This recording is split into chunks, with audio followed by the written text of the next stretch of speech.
Salut les amis, c'est Cap sur le Off, comme tous les jours.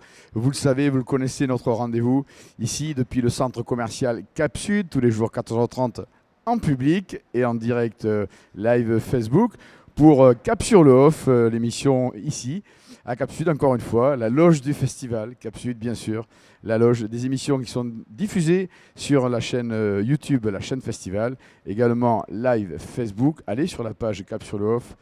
Partagez largement, devenez fan des artistes. Nous, on l'est et c'est pour ça qu'on les reçoit.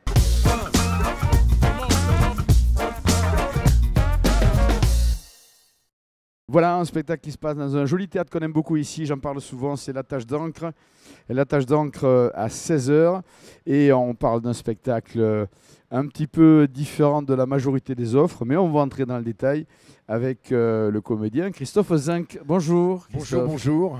Merci d'être venu nous voir ici merci de me à Cap recevoir. Sud pour nous parler d'un très joli spectacle mis en scène par Alexandre de Limoges, un habitué de l'émission aussi, du festival, et qui nous régale sur le festival et dans l'émission à chaque fois qu'il vient.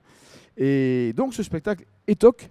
Je disais un spectacle un peu différent de l'offre. C'est vrai que le festival, on aime ça les comédies, évidemment, c'est l'offre très largement majoritaire. Et puis, il y a des parenthèses poétiques, avec des sujets un petit peu moins faciles. Il n'y a rien de péjoratif à ce que je dis, mais voilà, on parle d'émotion, on parle de doute, de remise en question, au travers d'un personnage qui est un maître de salle, je crois. Voilà, en fait, c'est un serveur qui est alsacien. Comme je suis alsacien d'origine, donc il a un sacré accent. Et comme un critique gastronomique va arriver ce soir-là, tout le monde va être sous pression. Autant le serveur que le personnel du restaurant et autant que les clients. Et sous cette pression, comme un peu pour tout le monde, eh bien, des fragilités vont apparaître et il va se passer peut-être pas mal de choses, de dérapages, peut-être de petites crises. Alors ça n'empêche pas parfois d'ailleurs la drôlerie, parce que je trouve que quand on pousse très loin le côté pathétique dans la vie ou dans les situations, eh ben, on peut des fois en rire, même nerveusement. Mais c'est vrai que c'est plutôt un moment de théâtre. Il y a beaucoup de jeux, de silence, et il y a toute une galerie de personnages qu'on va découvrir. Qui mettent en avant toutes les émotions qu'on peut avoir selon les situations, alors professionnelles, personnelles, puisqu'on est toujours impacté, même dans son milieu professionnel, personnellement, par les émotions qui sont traversées. Et encore une fois, ce sont des doutes, ce sont des satisfactions parfois, ce sont des peurs à d'autres moments. En tout cas, l'occasion de se regarder soi-même et puis peut-être de travailler sur soi, de s'orienter différemment. Peut-être de se réveiller, oui, tout à fait, je te rejoins. C'est-à-dire que, bon, là, je joue par exemple un chef cuisinier, je joue une directrice de salle qui est trompée d'ailleurs ouvertement par son mari qui est le chef cuisinier. Il y a comme ça des petites situations qu'on va très vite comprendre et sous la pression de ce critique gastronomique qui arrive, sous cette pression-là, eh bien des choses vont, j'ai envie de dire, éclater, mais peut-être de façon positive pour certaines personnes dans ce spectacle. Et donc ça, je trouve ça assez touchant et attachant. J'ai essayé dans chaque personnage en même temps de montrer par moment une fragilité. Mais quand je parle de fragilité, c'est plutôt positif parce que par la fragilité, on peut, comme tu le disais très bien, se remettre un peu en question et peut-être de mettre le doigt un peu où ça fait mal pour peut-être à un moment donné dire « Allez, je me réveille et je vais peut-être faire un autre choix ce soir pendant ce service ». Et certains des personnages vont le faire. Alors, je sais que c'est une partie de l'inspiration de ce spectacle-là vient du vécu, d'un parcours personnel. Alors, est-ce que c'est un spectacle parce que vous vous êtes compris et que vous voulez aider les autres à comprendre ce qu'on peut traverser, ressentir, analyser et choisir? Ou est-ce que c'est un chemin aussi pour que vous compreniez mieux vous-même? J'ai envie de dire les deux. Vraiment, tu es vraiment très psychologue. Oui, non, c'est les deux. C'est autant le fait que j'ai mis beaucoup de moi dans ce spectacle. C'est vrai que c'est beaucoup de choses assez profondes, mais j'ai essayé de le rendre en même temps plus général pour un public pour que le public puisse être touché aussi à sa manière, avec des situations quand même parfois très connues, très banales, mais qui, par l'urgence dans lequel les personnages vont se débattre, eh bien, vont apparaître des fêlures, ce qui n'empêche pas la drôlerie d'ailleurs par moments, hein, parce qu'il y a des moments très burlesques. Notamment un serveur qui renverse une soupière sur une cliente pour la faire partir parce qu'il ne voit pas d'autres moyens pour libérer cette fameuse table pour ce grand critique gastronomique qui va arriver. C'est une bonne méthode en tout cas, oui. C'est une méthode radicale. Alors c'est vrai que tout se passe dans un restaurant, Un restaurant, la restauration. unité de lieu, oui. Donc ça vient de votre vécu, mais Tout à fait. en définitive, chacun peut récupérer ce qu'il veut du spectacle et l'adapter à son propre univers. On parle d'émotion, c'est très général. Complètement, complètement. C'est vraiment l'unité de lieu de ce restaurant. Là, les gens vont pouvoir se reconnaître. On va aussi à un moment donné dans la cuisine. Donc j'ai voulu vraiment montrer ces deux facettes du restaurant, mais peut-être aussi comme les facettes que nous avons nous dans notre vie. Comme tu le disais tout à l'heure, bon, on a notre vie publique et puis on a notre vie privée, intime. Et les deux sont liés, mais c'est vrai que tout le monde ne voit pas ces deux facettes sans arrêt. Et ça, je voulais le montrer aussi un petit peu dans ce restaurant. Nous louons ici la légèreté de certains programmes du festival. Il en faut, c'est bien, c'est nécessaire, c'est agréable.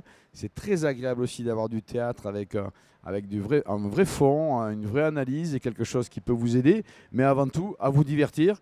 Parce qu'effectivement, c'est un spectacle qu'on savoure parce qu'il est bien écrit, il est excellemment mis en scène par Alexandre de Limoges qu'on connaît bien. Et puis le comédien est talentueux. Le spectacle s'appelle Et Toc. Il est à la Tache d'encre à 7h. Christophe, à 16h, pardon. Christophe, c'est jusqu'à la fin du festival? Jusqu'au 30 juillet à 16h tous les jours. Jusqu'au 30. Alors, petite information technique, parce que l'émission sert à ça aussi. Oui.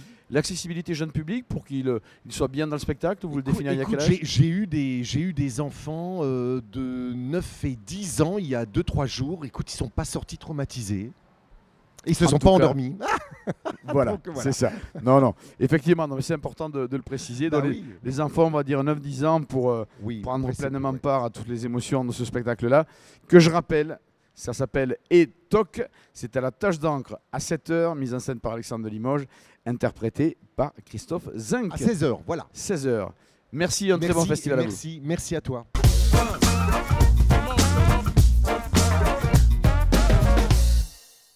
Les amis, le Festival d'Avignon et Cap sur le Off a le plaisir de recevoir un artiste best-seller du festival. Est-ce que je peux dire ça? Alexandre de Limoges, bonjour. Ça me fait plaisir en tout cas, bonjour. Ravi d'être venu, artiste best-seller bien sûr, parce qu'il y a des succès redondants depuis quelques années déjà qui régalent ici les spectateurs du Off.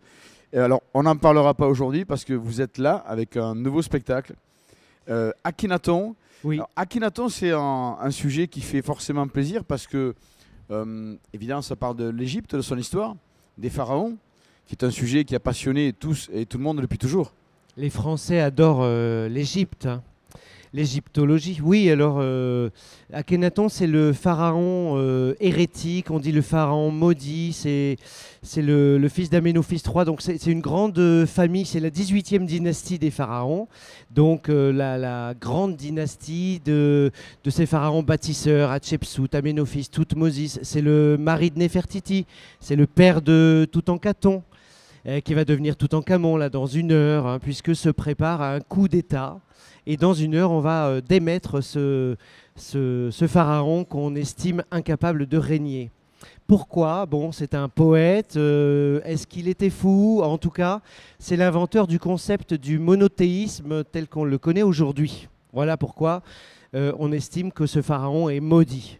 Il a balayé donc tous les anciens dieux à tête d'animaux, la religion polythéiste qu'on connaît dans notre imaginaire. Il a inventé ce dieu unique nommé Aton, qui est donc le soleil, celui qui donne la vie, et qui correspond exactement à notre dieu actuel. Voilà. Alors c'est vrai que je disais que tout le monde était passionné par cette histoire de l'Égypte, parce qu'elle est particulièrement riche en vestiges aujourd'hui, parce que c'est hautement culturel, il y a beaucoup de choses étranges, les pyramides, les pharaons, etc. Oui. Et est-ce que, alors ça intéresse tout le monde, et tout le monde connaît les noms que vous venez de citer, mais pas forcément leur histoire. Est-ce que l'histoire est parfois un petit peu déviée dans le spectacle, ou c'est vraiment le reflet historique? On est sur de l'ultra-réalisme, mais pour autant, je prends quand même quelques petites libertés pour faire rire déjà, donc que ce soit vraiment vivant. Mais aussi, il y a une interprétation, cette interprétation spirituelle, elle est personnelle.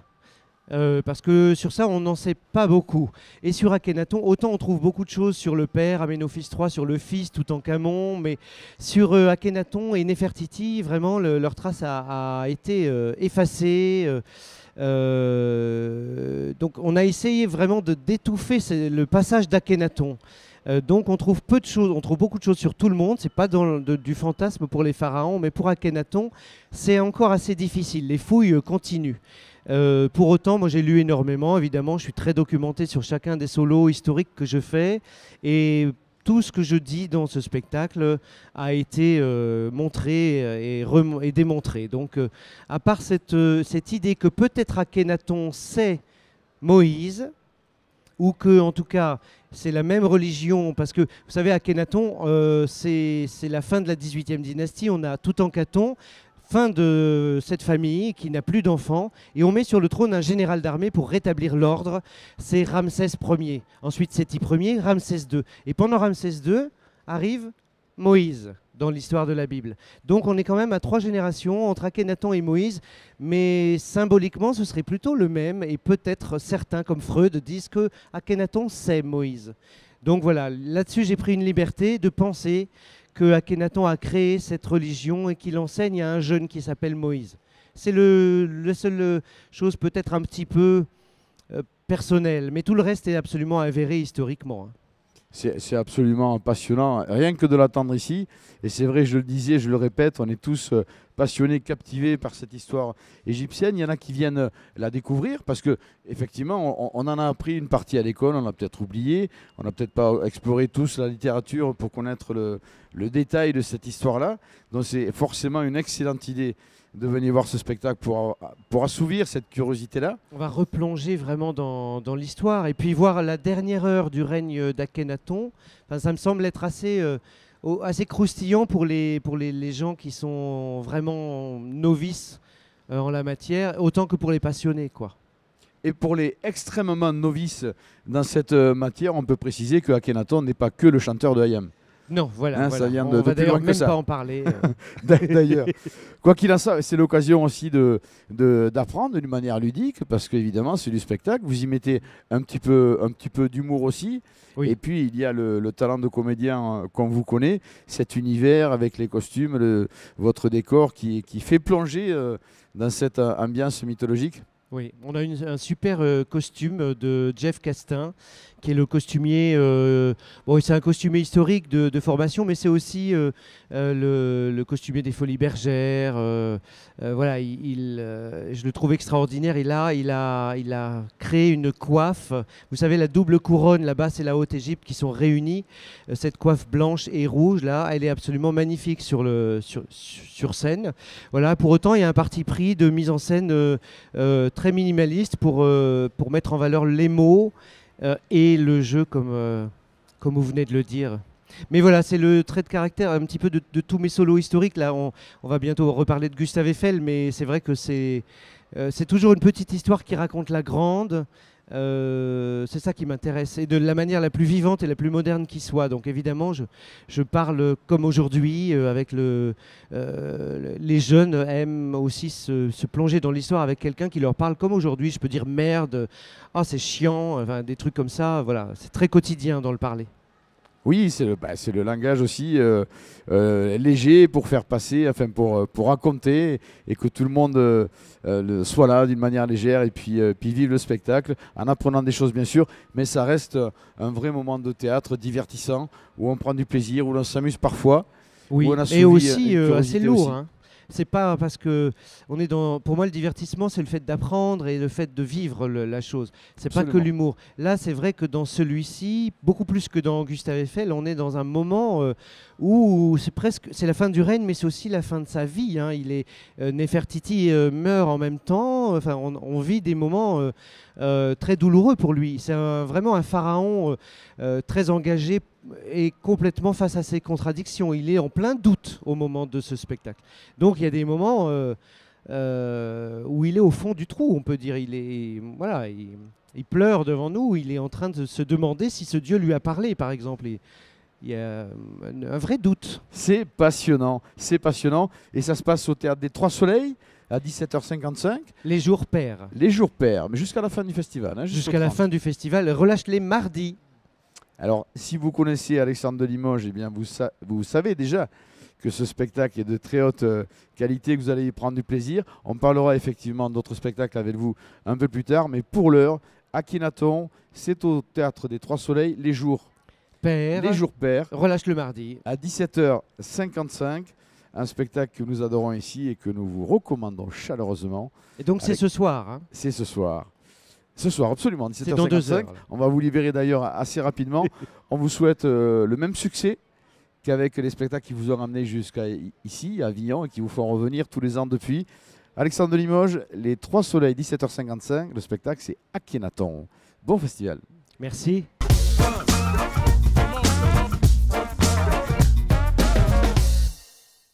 Nous sommes maintenant ravis d'accueillir mademoiselle Sandrine Parhazard. Bonjour. Bonjour. Merci d'être venue nous voir ici dans la loge du festival à Cap Sud pour cette émission où on va parler de parentalité, bien sûr. Alors, juste pour introduire et vous laisser développer le pitch, c'est vrai qu'on reçoit tous l'héritage culturel du fait qu'en avançant dans la vie, à un moment donné, voilà, il faut se poser la question d'avoir un enfant, mais est-ce qu'on est tous prêts à ça ? Ben justement, c'est exactement le but de ce spectacle. Moi, à 30 ans, je me suis rendu compte qu'il y avait beaucoup de pression sociale sur les femmes notamment. Du coup, très vite, je me suis demandé comment avoir un enfant. Et jamais je me suis posé la question de savoir est-ce que je voulais vraiment être maman, est-ce que j'étais faite pour ça. Voilà. Donc pendant le spectacle, on fait un test de parentalité. C'est ça, parce que tout le monde se pose cette question-là. En fait, vous voulez te poser. Donc voilà, ça c'est l'inspiration du spectacle. Mais en définitive, les gens qui viennent, est-ce qu'ils ont cette réponse-là, eux ? Alors malheureusement, ouais, dans les rues, quand je pose la question, il y en a plein qui me disent « Oh là là, non, surtout pas ». En tout cas, c'est vrai que parfois, ça arrive plus vite qu'on ne pense. Et oui, sur le papier, c'est très beau d'avoir un enfant. Et surtout, on peut avoir peur en étant célibataire à 30 ans, femme, de passer à côté, de se dire l'horloge tourne et je ne pourrai pas. Et du coup, on est dans cette urgence sans vraiment se poser la question de ce que c'est vraiment au quotidien d'être parent et est-ce qu'on est prêt. Parce qu'en vrai, on n'est jamais vraiment prêt et on ne sait pas vraiment à quoi s'attendre. Et le test absolu existe-t-il ? Parce qu'aujourd'hui, on fait un test, ben tiens, on a l'actualité, Covid, on sait si on l'a ou si on ne l'a pas, mais un test de parentalité, est-ce qu'on est fait pour ça ? Est-ce qu'on peut le savoir ? Alors, en venant voir le spectacle, oui, bien sûr, déjà. Parce que vraiment, je pose des questions avec mon expérience, que ce soit celle de mère, mais aussi celle, n'est-ce pas, du papa. Donc voilà, on aborde en rigolant, je rassure tout le monde, vraiment les points essentiels de tout jeune parent, que vont être le sommeil, les couches, les tétés, l'allaitement, les horaires, enfin voilà, toute cette gestion, toute cette charge mentale qui se rajoute à toutes celles qu'on a déjà avant. Donc, bon, ça ne répond pas à toutes les questions et chaque bébé est unique, chaque parent aussi, et chacun va se découvrir en le devenant. Mais ça permet de ne pas avoir de trop mauvaises surprises, je pense. Et les hommes, alors, est-ce qu'ils peuvent, ça les aide aussi à comprendre les émotions de leur compagne ou épouse, ou en tout cas par rapport à ce projet-là ? Alors oui, je parle d'accouchement, je parle de la place de l'homme pendant l'accouchement, je parle d'épisiotomie, de point du mari, donc on aborde vraiment toutes ces questions.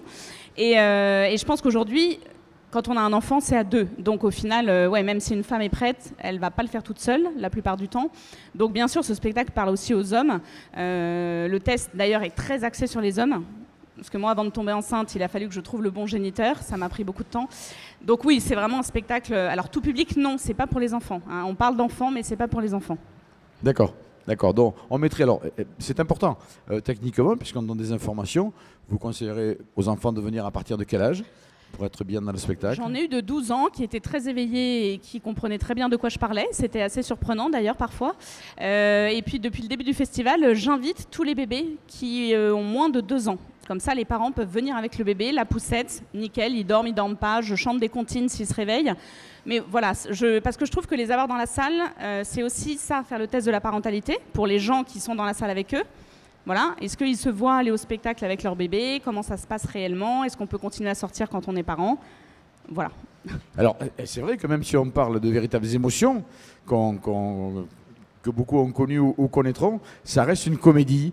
C'est fait pour appuyer le rire aussi. Et vous faites des petits cadeaux pendant le spectacle ? Bien sûr. Alors, pour tous les gens qui ne sont pas prêts à devenir parents, suite au test, j'offre des préservatifs. Voilà. Ça, c'est bien utile pour affirmer ce qu'on pense en réalité. Exactement. Dans la journée, comme il fait chaud, vous pouvez me retrouver avec des éventails. Et le soir, vous repartez avec votre préservatif pour passer une bonne nuit, sans conséquence.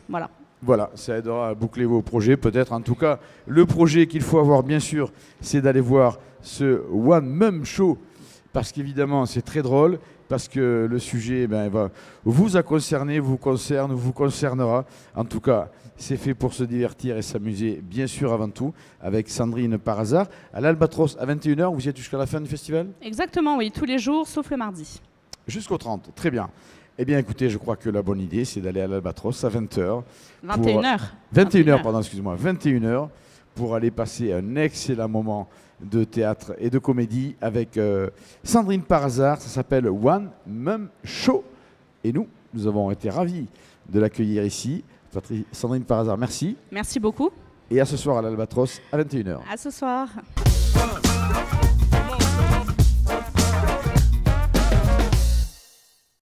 Eh bien les amis, nous sommes maintenant à l'espace Roseau Teinturier. Il est 10h le matin et on entre dans un autre univers que l'immense proposition du Festival d'Avignon avec un spectacle de danse. On va en parler dans un instant avec Caroline Méda et Clément Relâche. Tout d'abord, merci Caroline, merci Clément d'être venu nous voir ici à Cap-sur-le-Hoff. Merci à vous. Merci à vous de nous avoir invités. Et merci d'être présent sur le festival avec cette proposition artistique. Alors, c'est la danse. C'est la danse qui raconte de l'émotion, qui raconte... Alors, si on plante le décor rapidement, vous êtes tous les deux assis sur un banc. C'est exactement ça.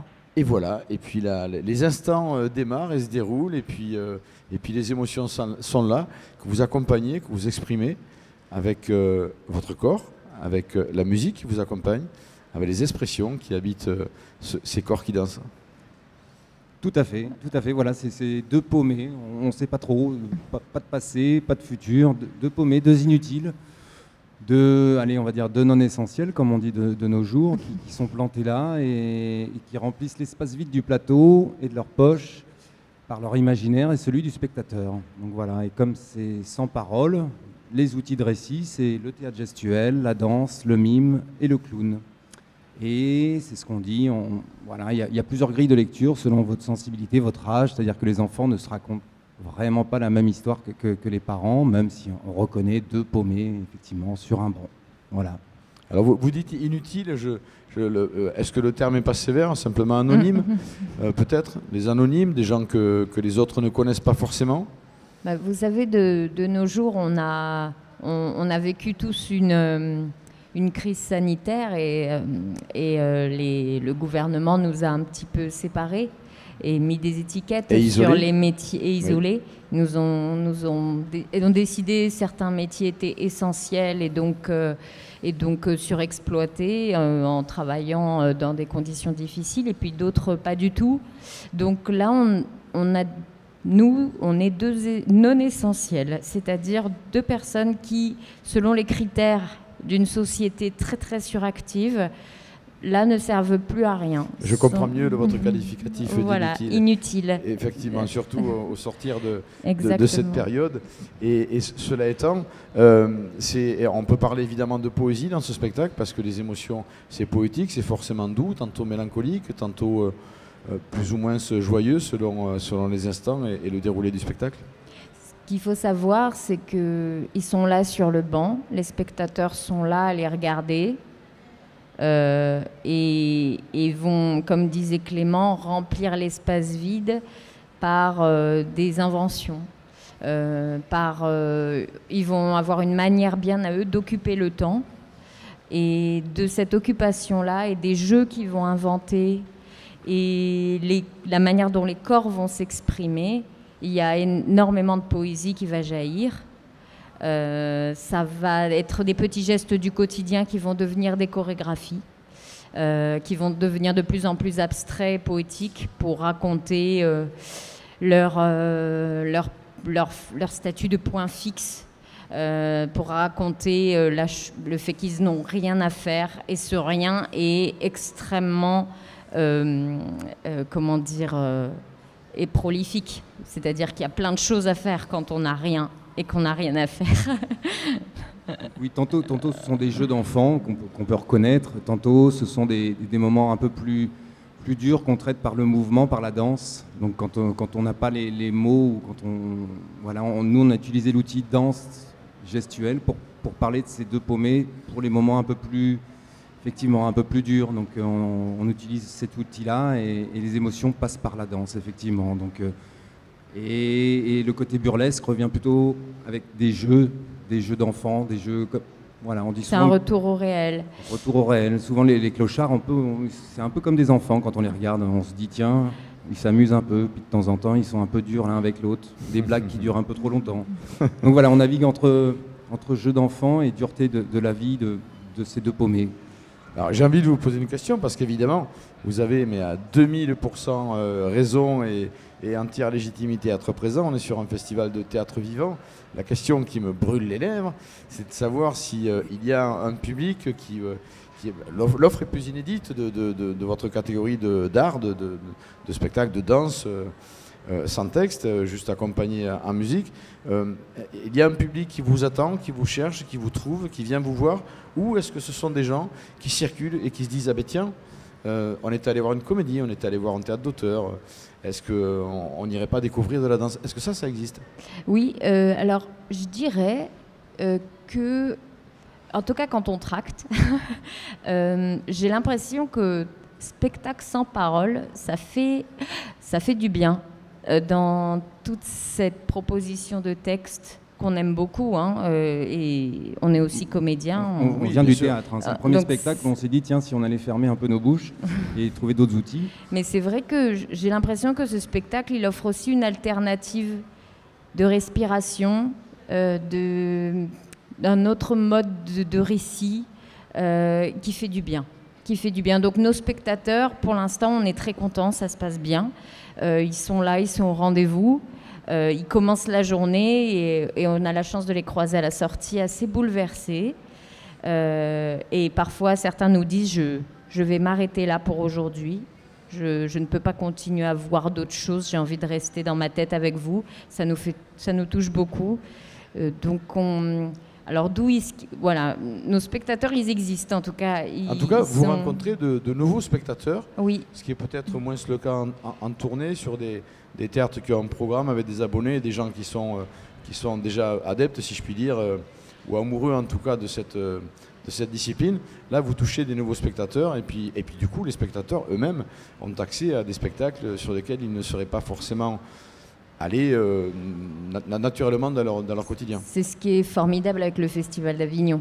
C'est parce que, effectivement, on a la chance de pouvoir rencontrer les spectateurs dans la rue, on tracte, et en tractant, on arrive à convaincre des gens qui ne se seraient pas arrêtés sur nous au démarrage. Et ces gens-là, en général, sont ravis. Donc, on est content. C'est un challenge, mais on fait découvrir, effectivement, une forme de théâtre gestuel qui pourrait ne pas être un premier choix, mais qui finalement, en arrivant à rencontrer les gens dans la rue, on les rencontre vraiment et ils ont envie de venir voir notre travail et ils sont contents en sortant. Et les gens viennent voir un vrai moment de théâtre, viennent prendre des émotions. Les émotions, c'est la richesse. On se nourrit de ça, des émotions. C'est ce qu'on vient chercher dans ce spectacle qui s'appelle De Rien. De rien, deux DUX, de rien, voilà, deux inutiles ou anonymes, selon les circonstances, où en quelque sorte, chacun fait ce qu'il veut des émotions qu'il prend et de ce qu'il retire de ce spectacle-là. Tout à fait. C'est ce qu'on dit, nous, la compagnie s'attache vraiment à créer des spectacles avec plusieurs grilles de lecture, c'est-à-dire qu'on donne un peu à manger à tout le monde. Donc c'est ce qu'on dit, c'est un vrai tout public familial, à partir de 5 ans, parce que cela dure 1 heure, mais les enfants n'auront pas du tout la même lecture du spectacle que les parents. Donc les enfants ne verront pas l'espèce de drame social de ces deux paumés, ils verront que le jeu et les parents seront touchés en plein cœur au niveau des émotions, par le drame social, par la danse, par ce qui se passe. Et si vous n'avez pas d'enfants, venez aussi. Oui, c'est un public. En tout cas, voilà, c'est une offre, prenez-le, c'est un cadeau, voilà, de venir chercher ce que vous avez à récupérer de ce spectacle-là. En tout cas, du plaisir, c'est sûr. C'est à l'espace Roseau Teinturier à 10h le matin, jusqu'à la fin du festival, jusqu'au 30, vous êtes là ? On y est jusqu'au 30. Et nous sommes en relâche les mardis. Et relâche les mardis. Donc, dès demain matin, vous pouvez y aller à 10h. à l'espace Rosanne Teinturier. Le spectacle s'appelle De Rien avec Caroline Méda et Clément Belache, que nous sommes ravis d'avoir accueilli ici aujourd'hui à Cap-sur-l'Off. Merci. Merci à vous. Et un très bon festival à vous. Merci d'être là. Merci beaucoup. Merci, au revoir.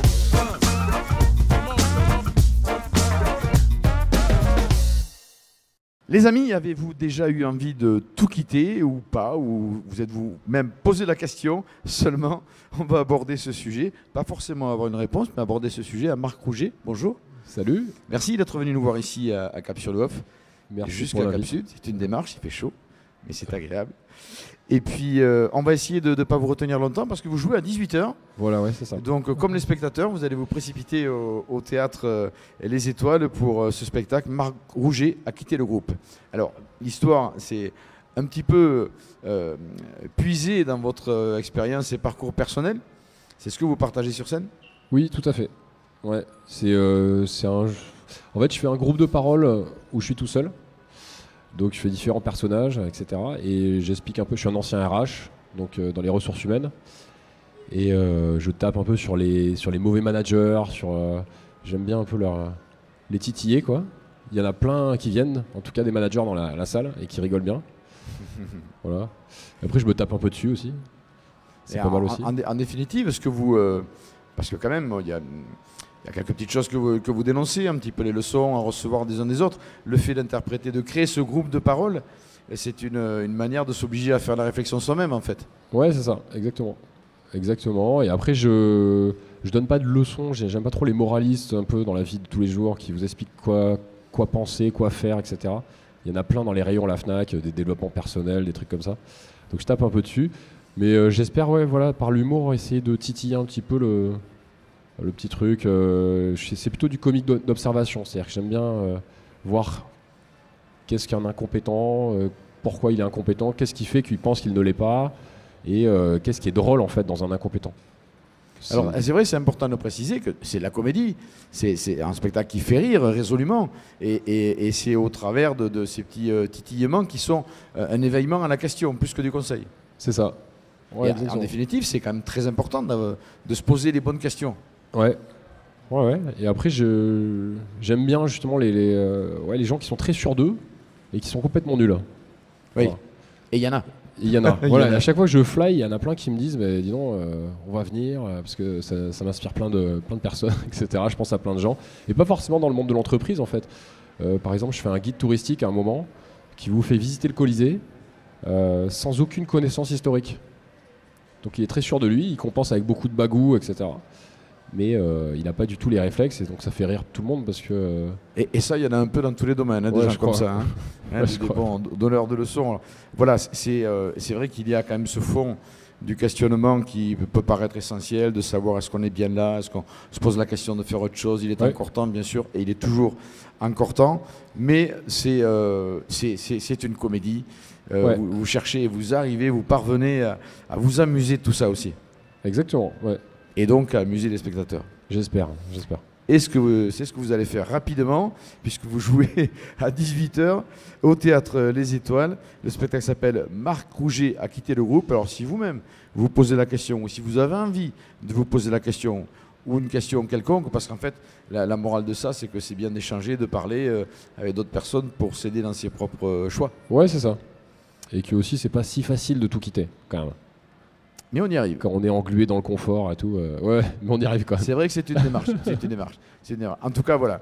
La démarche d'aller au Théâtre Les Étoiles, celle-là, elle est très simple. C'est tous les jours à 18h jusqu'au 30. Oui. Jusqu'à la fin du festival. Ça s'appelle Marc Rouget a quitté le groupe avec Marc Rouget qui était à mes côtés aujourd'hui. Merci. Merci. Bon festival, courez au théâtre. Merci.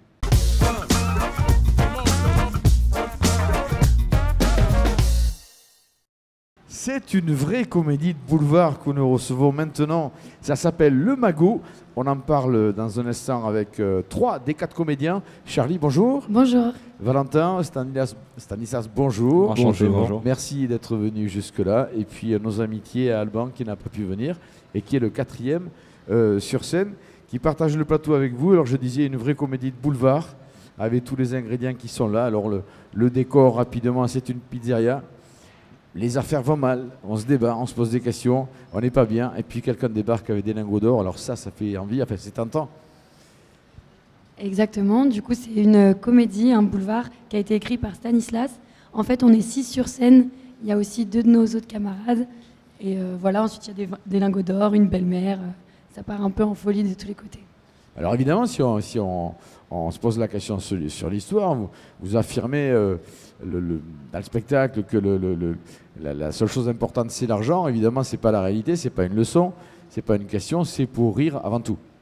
Exactement, c'est un spectacle pour rire, mais qui est aussi peut-être le prétexte à un questionnement sur comment les gens réagissent quand ils ont la possibilité d'avoir beaucoup d'argent et qu'ils en manquent cruellement.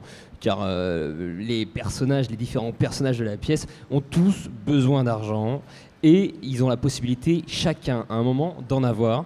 Et on voit comment l'argent va détraquer les relations entre les personnages et comment les personnages vont se rentrer dedans, se faire mal, se blesser. Et le comique advient de ce manque, de cette nécessité et de ce magot qui tout d'un coup surgit dans cette histoire. Et chacun a sa manière de réagir qui correspond à son propre instinct, réflexe, personnalité. Ça va aller un petit peu... voilà, vous êtes posé la question de savoir comment on pouvait réagir tout un chacun comme ça à la tentation d'une grosse somme d'argent. Et effectivement, on est tous différents face à ça. Exactement. Oui, tout à fait. C'est chaque personne, en fait, chaque personnage a son besoin, son background et quelque chose un rêve à accomplir. Et de là, les enjeux vont se créer, les comiques, les situations, les quiproquos vont advenir. Et ça va être toute une bonne ribambelle d'échanges, de scènes, avec beaucoup de situations plutôt péchues. Et c'est ça, parce qu'en fait, est-ce que la question est absolument essentielle de savoir comment on réagirait face à l'argent? Je ne sais pas vraiment. En tout cas, ce qui est essentiel, c'est de rire. Et c'était le but de ce spectacle-là, de faire rire, d'amuser, de faire une proposition aussi artistique, théâtrale, avec du monde sur scène. Une pièce, c'est bien, ça, une Exactement. pièce. En fait, on est un collectif qui existe depuis longtemps. On avait déjà joué ensemble, on faisait des tragédies. Et là, on a envie de rire, on a envie d'entendre la salle qui rigole. Ça, il n'y a rien de mieux. Donc tout ça, c'est effectivement un prétexte, un contexte à créer des situations qui sont drôles. Bon, après, c'est Stan qui a écrit. Exactement, le mot c'est un prétexte, c'est-à-dire qu'il y a une situation, il y a un mécanisme qui se met en place, c'est un prétexte à un huis clos, et ensuite ce qui nous intéresse, c'est les personnages qui vont être ciselés au rasoir, décapés par cette somme d'argent, c'est les situations cocasses et c'est les interactions, le jeu, voilà, c'est une boîte à jouer, ce qu'on a créé, la petite pizzeria, et tout ça c'est un prétexte, un mécanisme, comme dans les films de Francis Weber, comme dans ces films, ces comédies qui sont ciselées sur le rire. Et puis ça force forcément le trait parce que c'est quand même extrêmement violent d'avoir à réagir à quelque chose qui normalement ne doit pas arriver, c'est-à-dire voir une somme extraordinaire de lingots d'or, on va au bout de ses émotions, chacun différemment, encore une fois. D'autant que effectivement il y a de l'argent, mais cet argent est d'abord un trésor, et puis ensuite on se rend compte que ce trésor n'est pas du tout un trésor, donc n'est pas du tout un argent facile, un coup de chance, un coup de pouce du destin, c'est un butin recherché par toutes les polices de France et par les braqueurs, et donc les braqueurs vont forcément, à un moment ou à un autre, arriver dans cette pizzeria, les policiers sont sur les nerfs, et la femme de Lucas, qui est le personnage qui va guider cette histoire, n'est pas au courant que Lucas s'est engagé avec cet argent, et une avalanche de quiproquos, une avalanche de situations cocasses et précises vont advenir. Et voilà la mécanique, grosso modo. Alors vous voyez, entre ce fil conducteur, ce qui se passe, le nombre de comédiens sur scène, ça donne une idée du rythme, évidemment, qui entraîne les spectateurs dans un moment de rire absolu d'1h10, 1h15, qui est le format Avignon, donc forcément très rythmé et très dense. Vous êtes au Théâtre des Corsins à 21h55, vous y êtes jusqu'au 30, jusqu'à la fin du festival? Oui. Vous avez le jour de relâche peut-être mardi. dans la semaine? Le mardi, voilà. Donc ce soir, par exemple, à 21h55, on peut aller prendre du plaisir et s'amuser beaucoup au Théâtre des Corsins. Ça s'appelle Le Magot. Il y avait une partie des comédiens qui sont sur scène, mais ils sont très nombreux. C'est une très belle proposition que vous nous amenez là, ici, au Festival d'Avignon. Merci beaucoup. Une belle comédie. Merci. Le Magot, Théâtre des Corsins, à 21h55. Un très bon festival, les amis. Merci beaucoup. Passez une bonne journée. Belle journée à vous.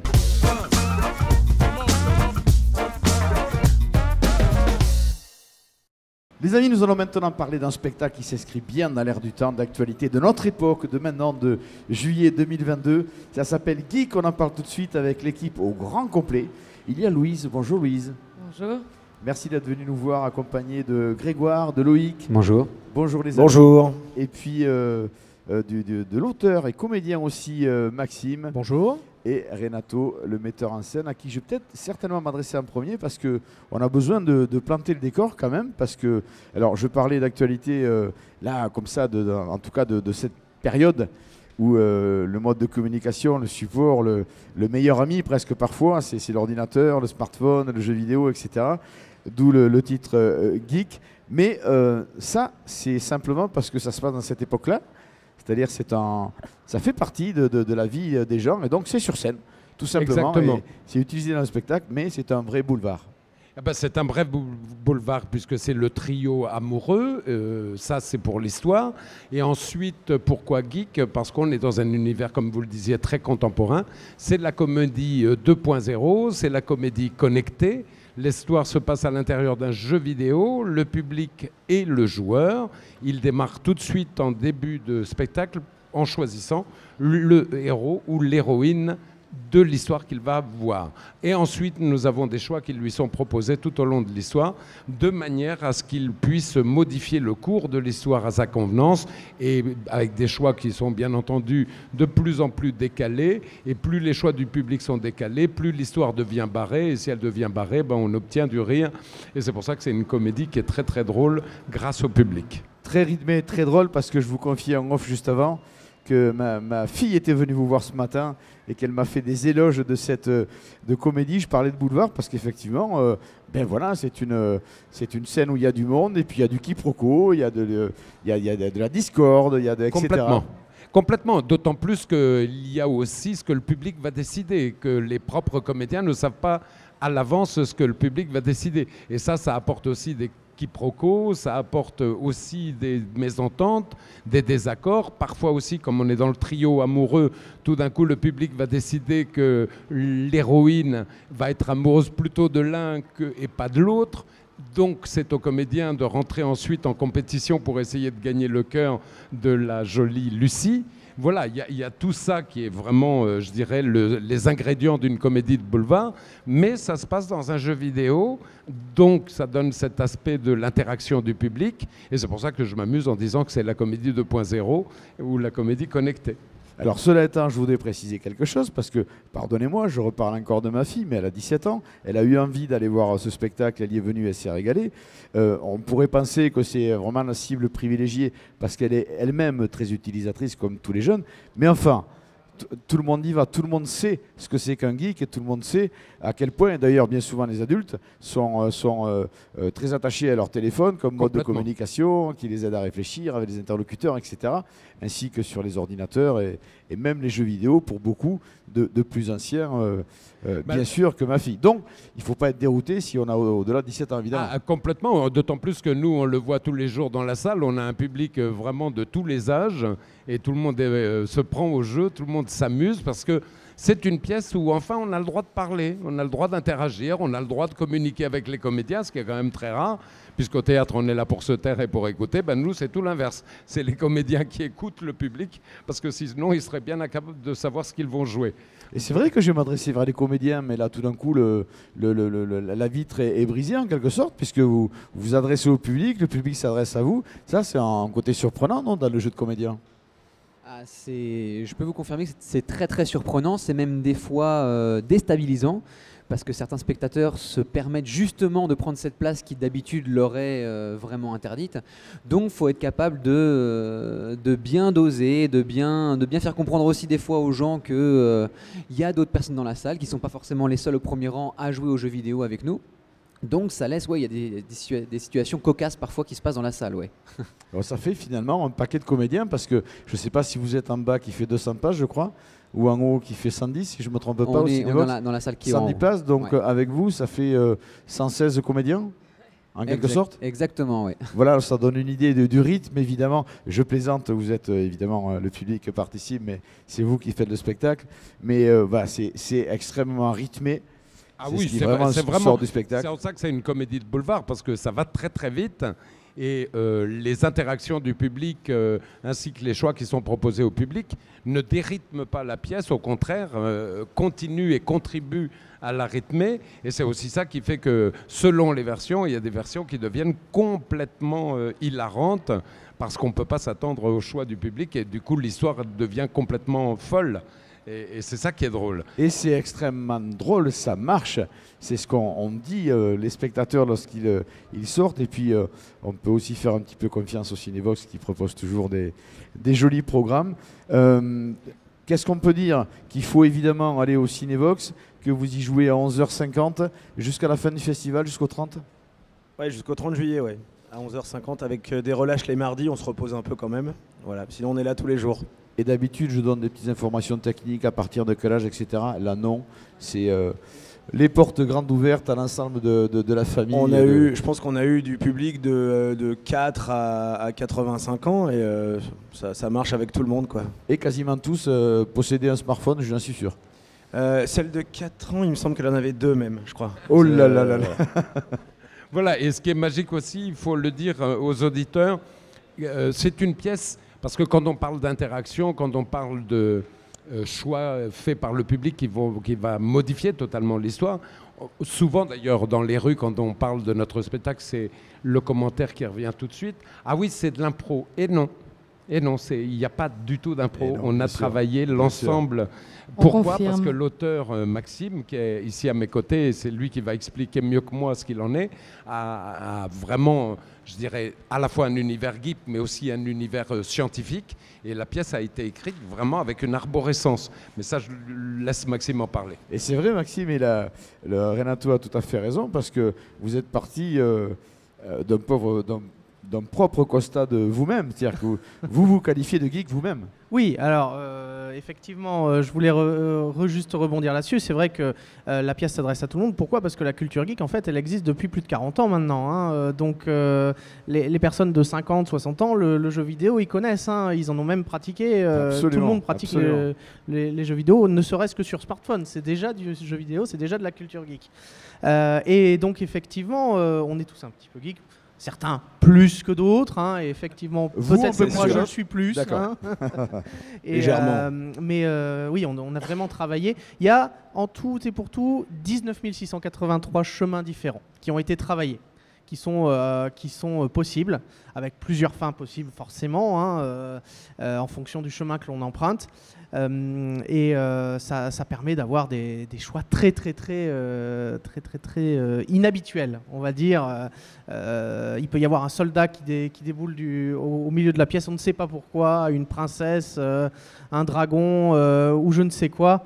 Et tout ça s'imbrique parfaitement au sein de la pièce et ça devient logique dans ce monde un petit peu imaginaire et un petit peu complètement loufoque que l'on met en place. Ce qu'il faut retenir d'essentiel, vous l'aurez compris, c'est que le rythme est effréné, qu'on rit, on rit et on rit encore. Et si vous voulez ça, eh bien, il faut vous rendre au Cinévox à 11h50 le matin. Ça s'appelle Geek. Nous étions avec metteur en scène Renato, Maxime, auteur comédien, Louise, Loïc et Grégoire. Vous vouliez rajouter quelque chose, Maxime? Oui, alors geek, c'est pour génération étonnante d'émotions contradictoires avec un K. Avec un K. Oui, sinon ça fait GIS, ça marche pas. Oui, sinon ça marchait moins bien. Ouais, non. Bon, on aura compris que voilà, c'est très drôle, c'est très agréable, c'est familial et très dans l'air du temps. Allez-y, 11h50, Cinévox, Geek, avec nos amis qui étaient là. Nous avons été ravis de vous recevoir. Un très très bon festival, mais je sais que c'est très bien parti. À bientôt les amis, amusez-vous bien. Merci.